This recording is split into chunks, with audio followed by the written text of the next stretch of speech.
I've been doing this for about 6.5 years, and I'm pretty blessed to be able to be doing this for a living. Just recently I qualified to compete at the NFR against some of these guys that are great horsemen that have been doing this since they were born.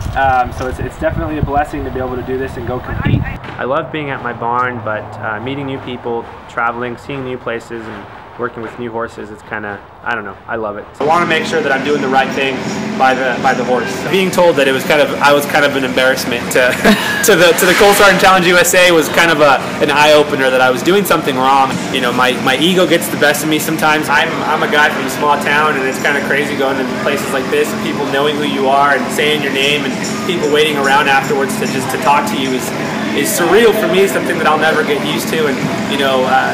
God willing, things progress, keep continuing to get better. Hi there, my name is Zach Kaut. I live in a small town on the outside of Lincoln, Nebraska called Denton, Nebraska. I'm 24 years old and I am a farrier. This is where Courtney and I live with our horses and 2 dogs, Navajo and Daisy. And I actually started riding bulls about when I was 14 years old.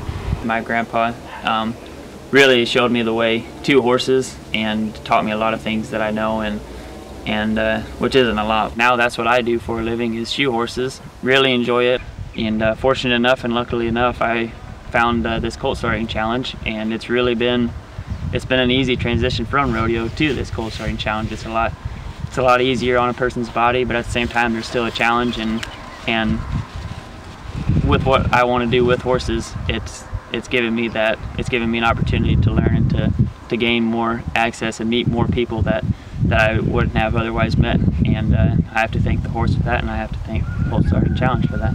I'm 38 years old, and my family's got a cattle ranch in southeastern Colorado. So I run the ranch and train a few horses. I was so excited last year when I first heard about it. I'd been told about some Colt Starting Challenges but didn't know anything really about them, and a friend had pointed me in your guys' direction, and never competing anything like that. It was so cool to go to the first one, and it's a great forum, and you know, to get to go on and compete and train against other great guys and get to meet them, and you really get to see how good you are competing against the best. So I like that, and I really love the way it's set up, that we're not really technically competing against each other, we're just competing against the horse. You know, we just have to do the best job with the horse we can, hope for win, everybody stays friendly, people can help each other back and forth, and I really love that about it. So as the 2016 National Colt Starting Finals approaches, I feel like I have a large target on my back.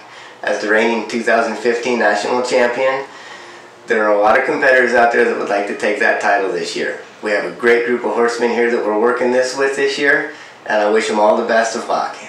How did it feel to win that buckle, have that handed to you? It was very exciting. I was waiting for the moment to go to my country and bring that buckle to my dad and say that that's my first competition in USA, and I win for you.